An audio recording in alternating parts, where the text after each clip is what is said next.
The road to the cabin felt longer than Alara remembered.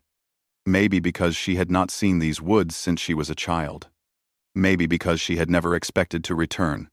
Or maybe because grief has a way of slowing every step, making familiar paths seem strange and heavy. The trees rose tall on both sides of the narrow trail, their branches pressed together like silent guardians. A thin mist curled around the roots. The late evening light filtered through in narrow stripes, painting the forest floor in silver and gold.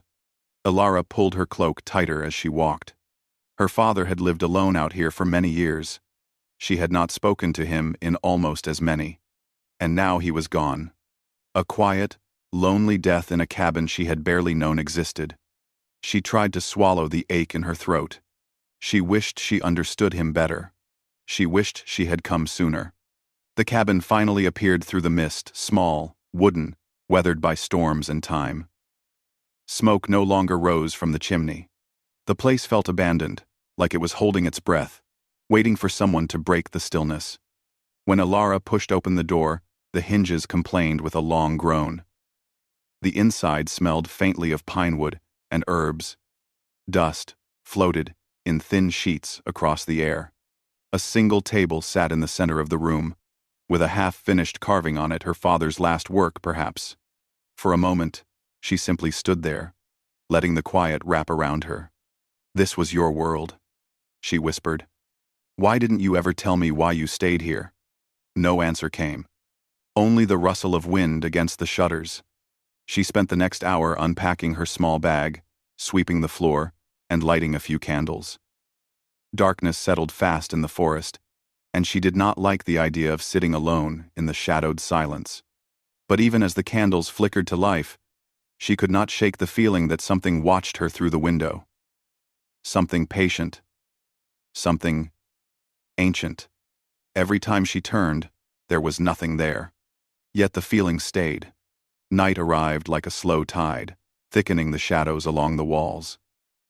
The forest outside grew strangely quiet. No owls, no insects, not even the wind. Alara sat at the table with her father's old journal open before her, trying to understand his last months. The entries were strange. "The forest grows restless. The king will come whether I wish it or not. Alara must never return here. She cannot be part of this." She frowned, running her finger down the page. A king? What king? There was no kingdom anywhere near these woods. The last entry was written in a shaky hand. "The curse is waking. I fear I cannot hold it back anymore. If Alara comes, she must know the truth. She must know why the Alpha King seeks this place." Alara's breath caught. Alpha King? Like a ruler of wolves? A title from old stories? Her father had always been a quiet man, not the type to believe in legends. Why would he write something like that? A sudden knock thudded against the cabin door. Alara froze. No one should be out here. Not this late. Not in this silence. The knock came again, deeper this time, like a fist carved from stone hitting the wood. She rose slowly, heart hammering. "Who is it?" she called. No answer. The candle flames trembled, though the air was still. Something inside the walls began to creak, as if the cabin itself sensed what stood outside. Alara approached the door and placed her hand on the wooden surface. It felt warm, unnaturally warm, as if touched by a fire. The voice that finally spoke was deep, steady, and cold enough to steal the breath from her lungs. Alara Windfall. She stumbled back. Only a few people knew she had returned. Even fewer would dare come here in the dark. How do you know my name?" Silence stretched for a long moment. Then the voice replied. Lower this time. Almost a growl beneath the words. "Open the door." "No," she whispered, shaking. "Tell me who you are." Through the wood, she heard him inhale once, slow and controlled, as though fighting some unseen restraint. "I am Castor, Alpha King of the Cinderhowl." Alara's blood turned to ice. That name, Alpha King, she had just read it in her father's journal. But those were only words, old myths meant for fireside tales, legends of a king cursed by moonlight, who ruled a hidden realm of shapeshifters. He could not be real. "It's not possible," she whispered. "It is more possible than you think." His tone held a sharp edge of impatience. "Now open this door, or the forest will do it for you." As if answering his words, the wind outside rose in a sudden spiral, rattling the windows. Leaves whipped against the walls. The ground trembled with a distant rumble. Elara pressed her back to the door, fighting the instinct to flee. "What do you want?" "You," he said simply. "Or, rather, what belongs to you?" The words wrapped around her like a cold hand. Before she could speak again, the door shook under a violent gust. The candles blew out all at once, plunging the cabin into darkness. Elara cried out, scrambling to relight at least one flame, but the wind inside the cabin snuffed every spark the moment it formed. Then came the sound of splintering wood. The lock strained. The hinges screamed. "Elara Windfall," the voice said again. "Closer now. Too close. Do not be afraid." But she was. Every piece of her was. With a thunderous crack, the cabin door burst open. Wind blasted through the room, tearing pages from her father's journal and whipping her hair around her face. She shielded her eyes from the sudden surge of cold. A tall figure stepped into the cabin, framed by swirling shadows and moonlight behind him. Castor. His presence filled the room like a storm barely contained by skin. His dark coat billowed with the wind. His eyes glowed faintly, not bright enough to be unnatural, but bright enough to warn that something inside him was not entirely human. Elara stumbled back until her knees hit the table. He closed the door behind him with a single motion. The wind died. The forest returned to its unnatural silence. For a moment, he simply looked at her steady, unreadable, dangerous. "You look like him," Castor said finally. "Your father." "You knew him?" Elara whispered. Castor's jaw tightened. "Better than you think." She swallowed hard. "Why are you here?" "For the same reason he lived here," Castor replied. "To contain what should not be awakened." "That makes no sense," she said, though a part of her knew he was telling the truth.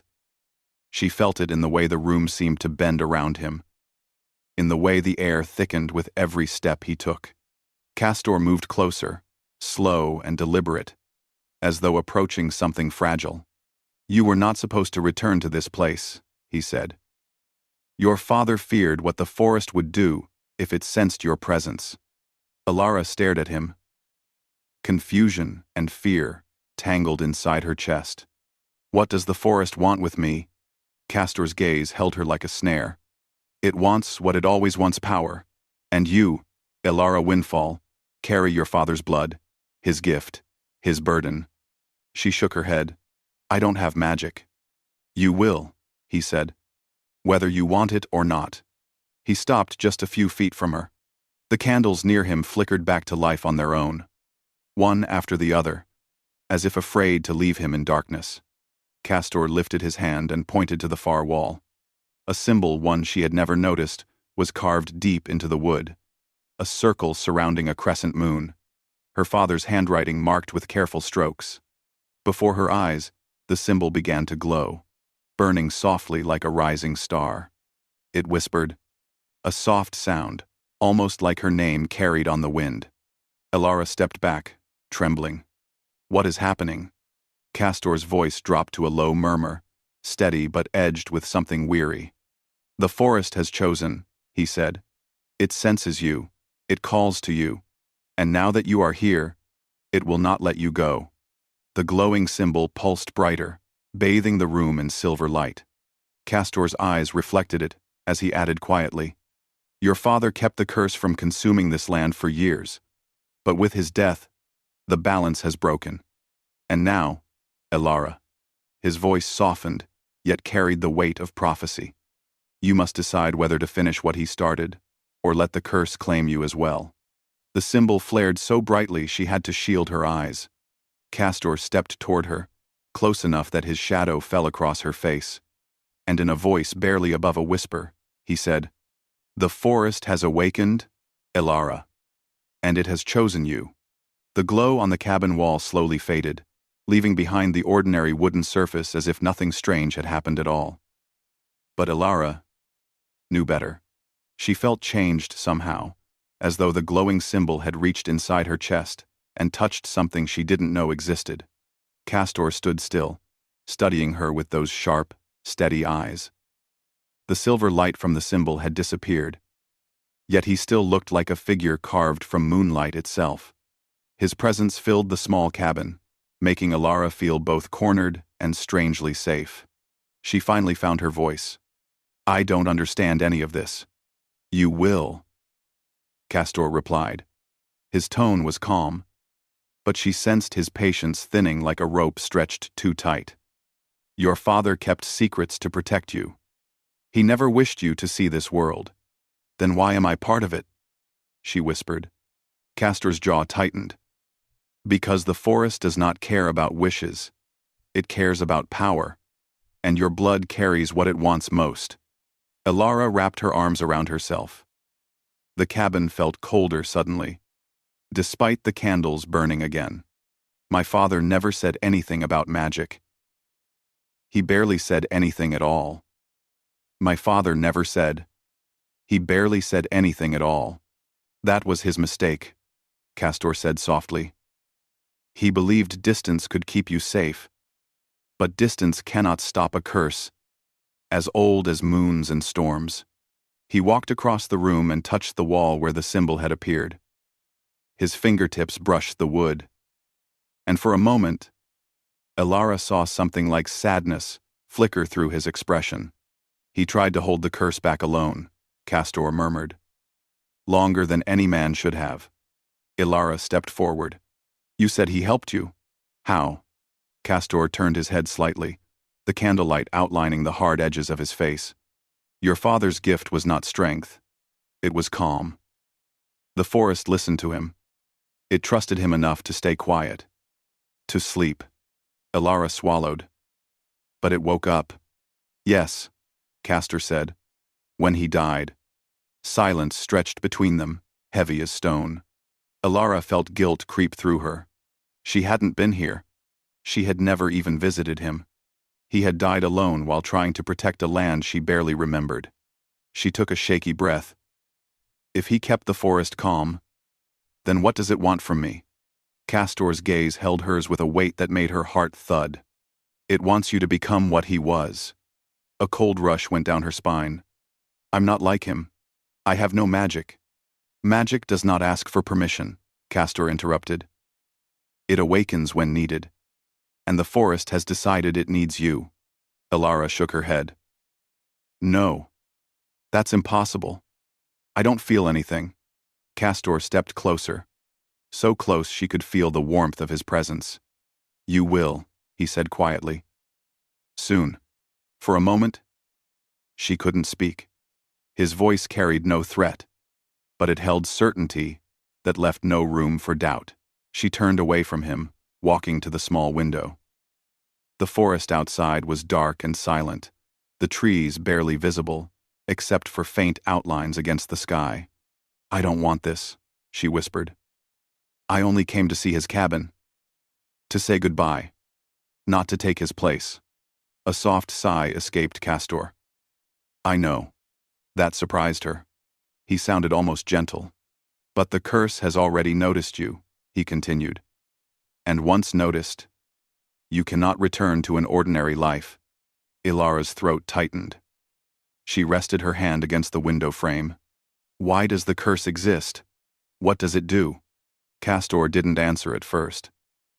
Instead, he walked past her and opened the cabin door. A cold breeze flowed inside, carrying the smell of damp earth and pine. "Come," he said. "There is something you must see." Ilara hesitated. The forest felt alive in a way she couldn't explain, watchful, waiting. But Castor stood in the doorway, steady as stone. She followed him.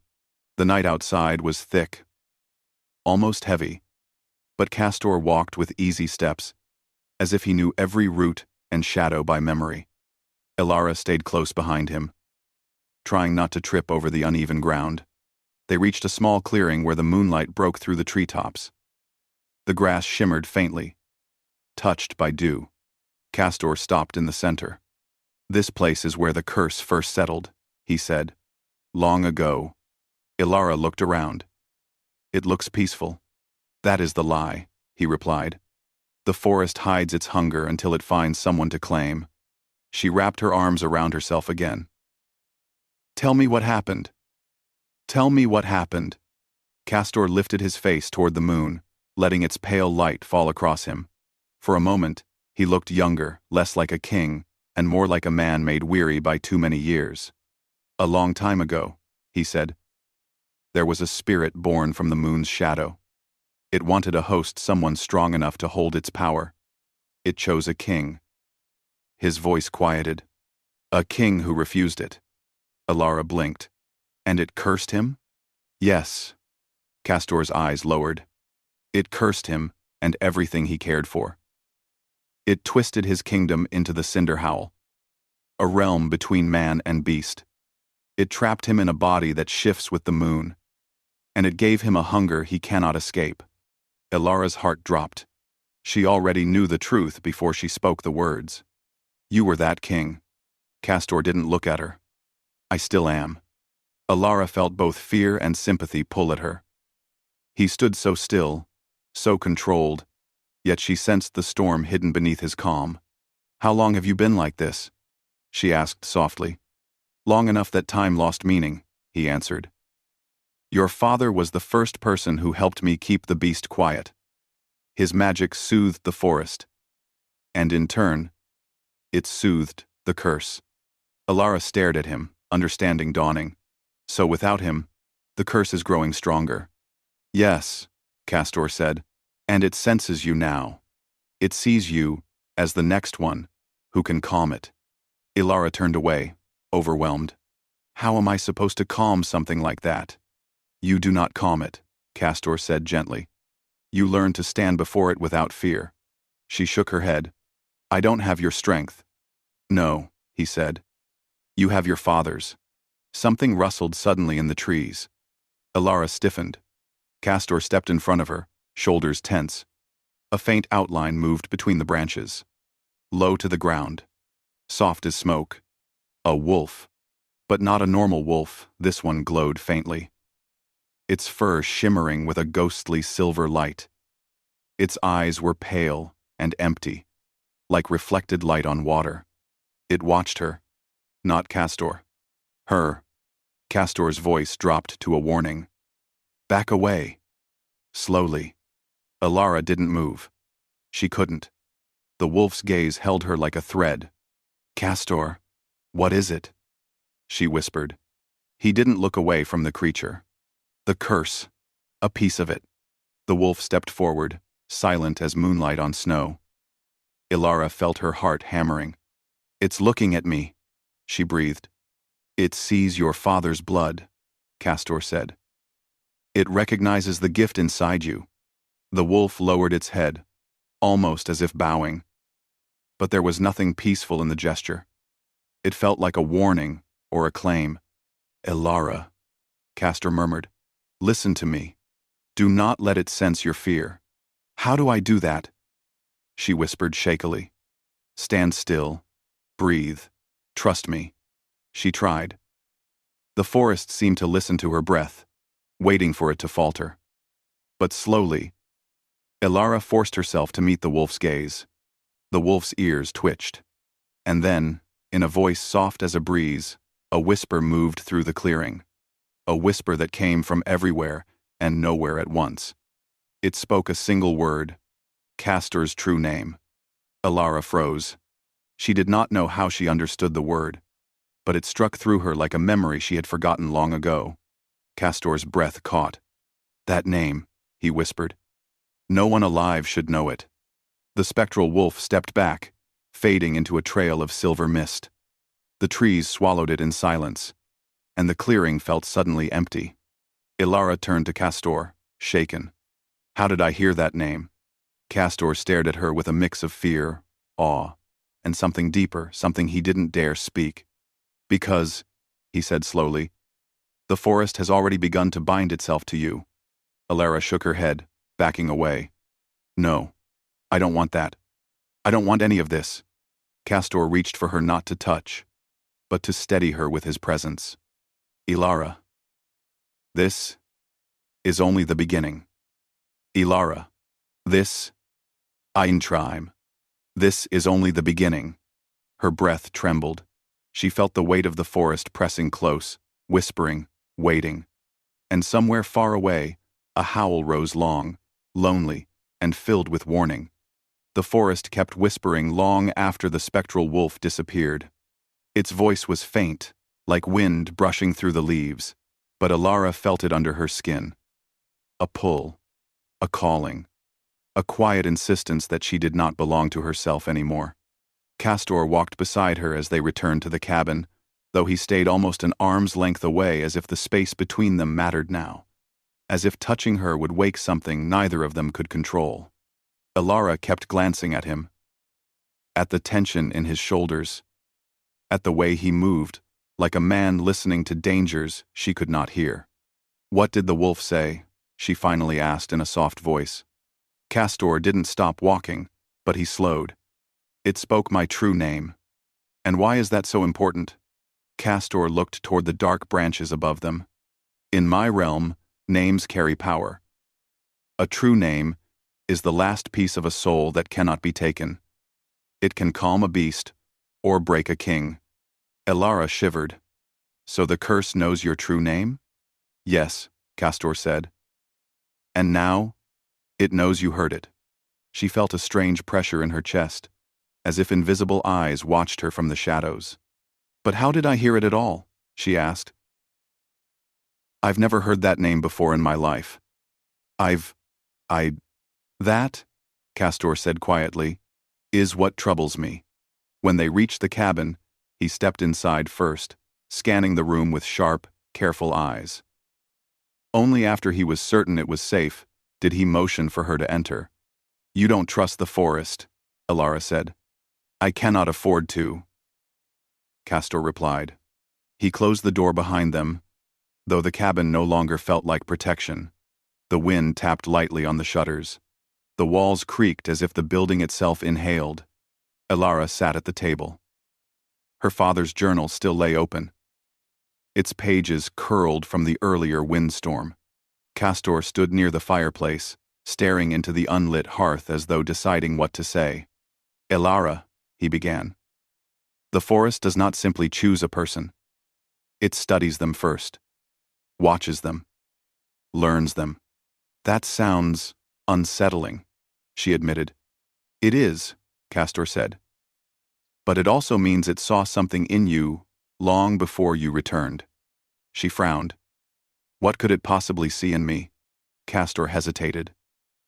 His brows drew together, and Ilara realized this was one of the rare moments where he seemed unsure of his words.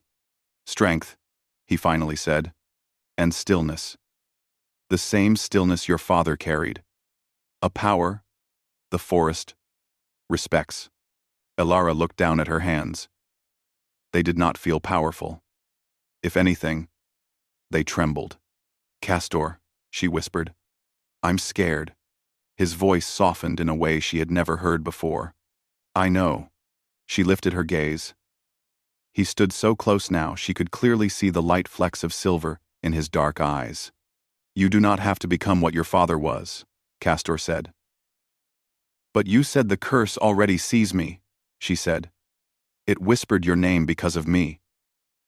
Doesn't that mean something is happening?" Castor exhaled slowly. "Yes, something is happening. Something I do not fully understand." The admission made Ilara feel both comforted and worried. If even the Alpha King could not explain this, then what chance did she have? Castor stepped back slightly, as if remembering his own boundaries. "We should rest. Your mind is full. The forest will not try anything until the moon rises again." Ilara nodded. She blew out 2 of the candles, leaving one burning near her father's journal. The soft golden light made the room seem gentler. But she did not sleep easily. When dawn arrived, pale and cool, Ilara woke to the sound of soft movement outside. Castor was already up, standing near the tree line with his back turned toward the cabin. She wrapped her cloak around herself and stepped out into the morning mist. "Castor?" she called. He didn't turn immediately. When he did, his expression was distant, almost reluctant. "The forest is changing," he said. "The air smells different. The ground feels lighter." "Is that bad?" she asked. He shook his head. "Not bad, but not safe either."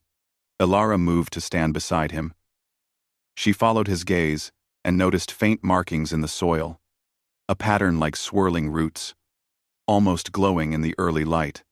"Did the forest do this?" she whispered. "Yes," Castor said. "This is how it speaks. This is how it marks someone it wants." Elara's heart tightened. "Marked? Me?" Castor looked down at her, and for the first time since they met, she saw something in his eyes that looked like regret. "Yes." Elara stepped back. "So I'm trapped?" "No." Castor shook his head firmly. "You still have a choice. You can leave if you wish. But if you do," his voice lowered, "the forest will follow. The curse will follow. So I truly cannot escape." "Escape is not the same as running," Castor said. "There are ways to stand against the curse. There are ways to weaken it. There are ways to break it." Elara's breath hitched. "Break it? I thought it could never be broken." Castor looked away, jaw tight. "So did I." Elara stared at him, realizing something she had not understood before.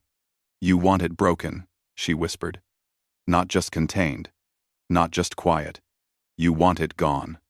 Castor didn't answer, but he didn't need to. His silence said enough. For the first time, Elara felt she understood something hidden inside him, a deep, quiet longing for freedom, for a life he had never been allowed to live. Before she could speak again, the ground beneath them hummed softly, like a heartbeat beneath the soil. Castor stiffened. "No, it is too soon." Elara looked around. "What's happening?" "The forest is testing you," he said. "It wants to see how you react to its call." Elara felt a strange warmth in her chest, soft and glowing, like a spark lighting inside her. The air around her shimmered. The mist thickened. The trees leaned slightly toward her. "Elara," Castor's voice sharpened. "Look at me." She turned toward him. "Breathe," he said. "Do not let the forest's pull overwhelm you. I don't understand what it wants." "It wants you to listen," Castor said. Her pulse raced. The warmth in her chest grew stronger, spreading through her arms. Her fingers tingled. A soft light formed around her palms. "Castor," she whispered, panicking. "What is happening to me?"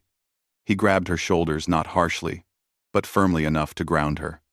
"You are awakening," she gasped. "Awakening?" "Your father's gift," Castor said. "The forest is calling it out of you." The warm light around her flickered, growing brighter, then dimmer, reacting to her racing emotions. Castor's voice steadied. "Focus. You are not in danger. The forest is only seeking your strength." Elara tried to calm herself.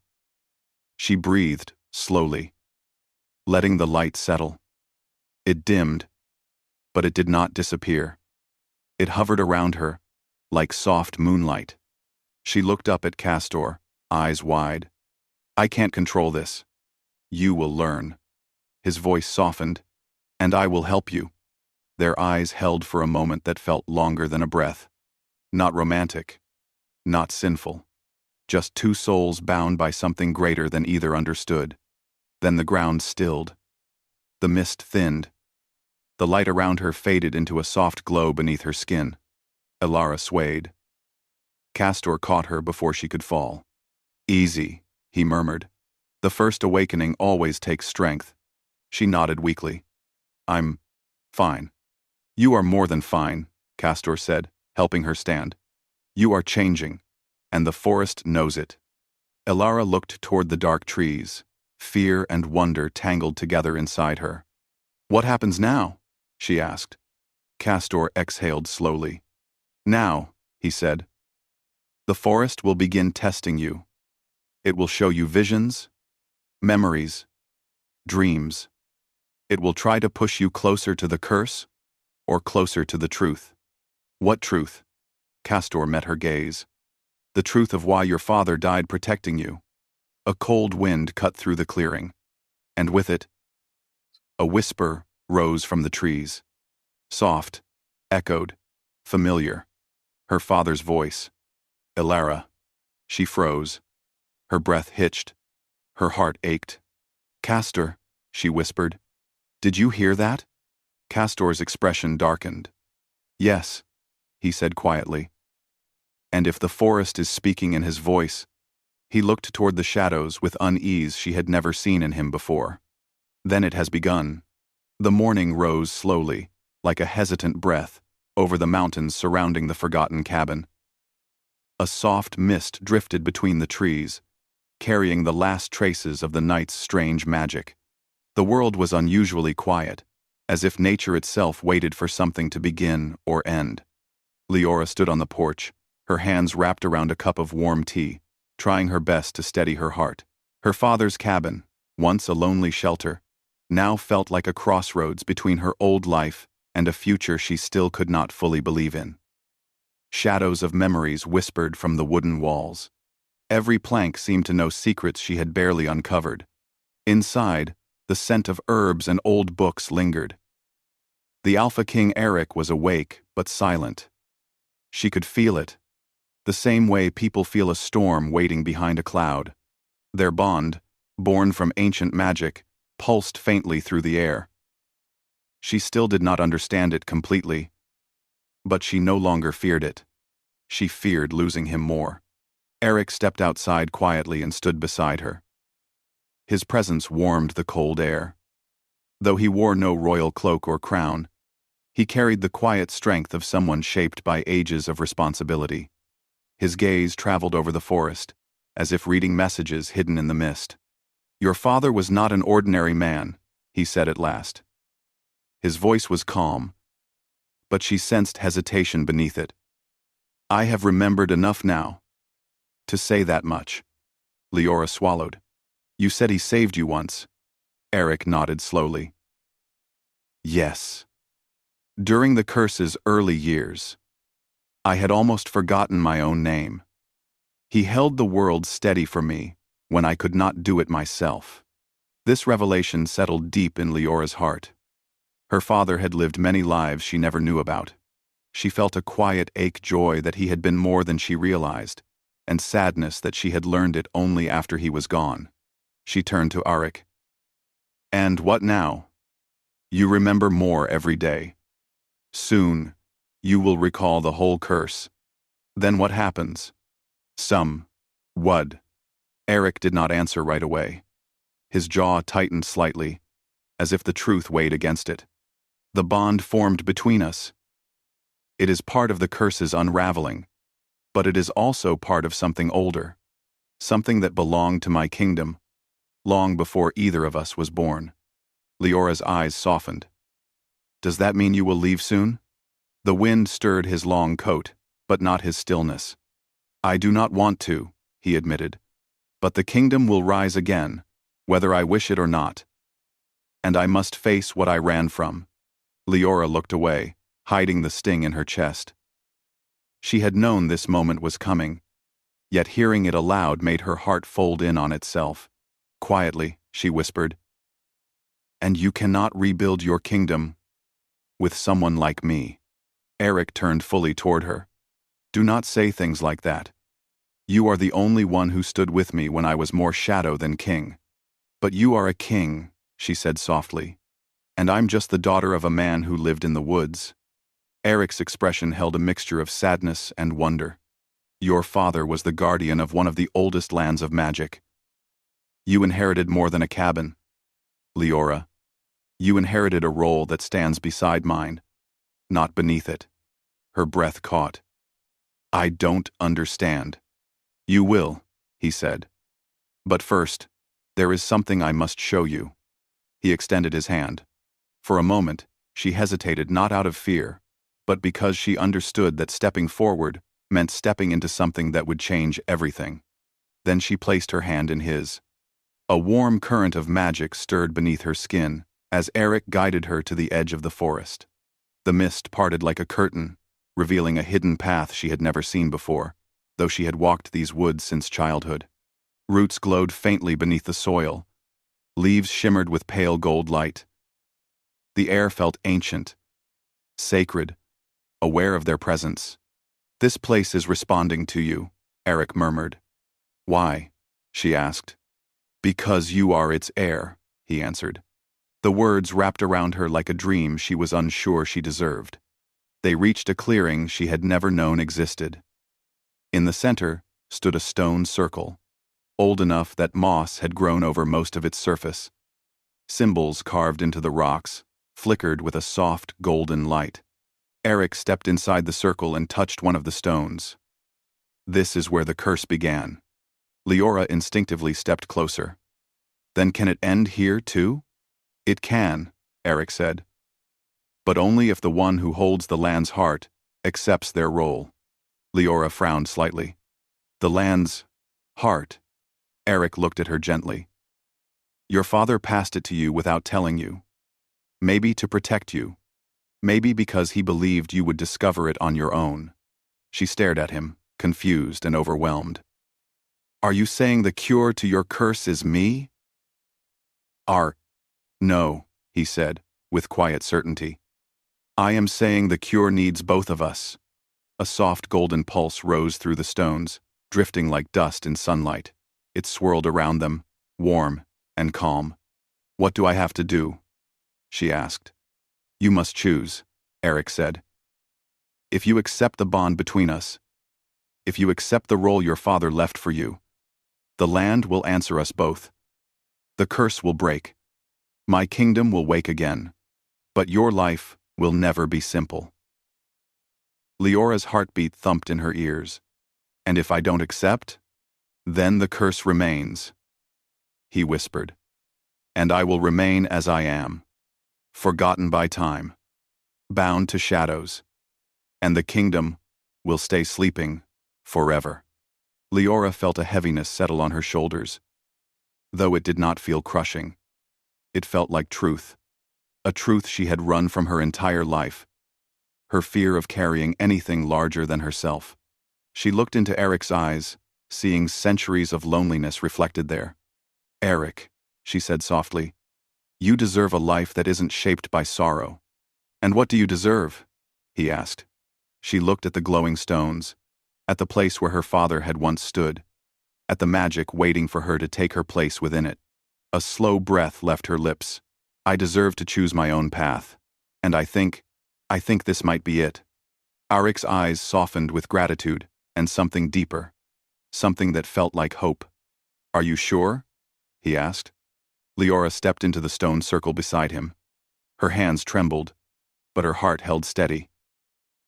The golden light brightened at once, swirling around their joined hands. Warmth spread from their fingertips, climbing up their arms, their shoulders, their chests. Leora felt as if she were standing at the heart of a rising sun. Eric closed his eyes, as if finally letting go of centuries of burden. Leora watched him, seeing light fill the shadows that had clung to him for so long. A soft hum filled the clearing. The magic rose, not like fire, but like dawn breaking through darkness. Suddenly, Eric's voice whispered through the glowing air. "Leora, whatever happens next, know that you were the one who brought me back to myself." Her throat tightened with emotion. "And you showed me who I could become." The light burst softly, warm, whole, peaceful. Then, the entire forest exhaled. When the glow settled, the circle of stones stood silent again. But Eric was no longer shadowed. His presence felt complete, like a melody finally finished. He looked at Leora with a soft, awestruck expression. "The curse. It's gone." She smiled, though tears rested in her eyes. "Good." But another truth dawned on him. "The kingdom will call for me now. It has awakened. And..." Leora had expected this, but hearing it still made her heart tremble. "And you must answer," she said. Eric stepped closer. "Yes, but I do not wish to answer alone." She met his gaze. "What are you asking, Eric?" "I am asking," he said softly, "if you will walk into the next chapter with me, not as a burden, not as a bond, but as my equal." The wind held its breath. Leora's heart, once unsure of its place in the world, felt steady and whole. She reached for his hand. "I will." Eric's smile was slow, relieved, and filled with quiet joy. But before she could speak again, the forest floor trembled gently beneath their feet like the heartbeat of something vast awakening after a long sleep. Eric turned toward the distant mountains. "It has begun." Leora stared at the rising shimmer on the horizon. "What is happening?" "The kingdom is calling," he whispered. And though fear fluttered in her chest, excitement rose beside it. "Then let's answer." They stepped out of the stone circle together, as the reborn king and the land's true heir, walking toward a future neither of them could yet see, but one that waited for them with wide-open, ancient arms.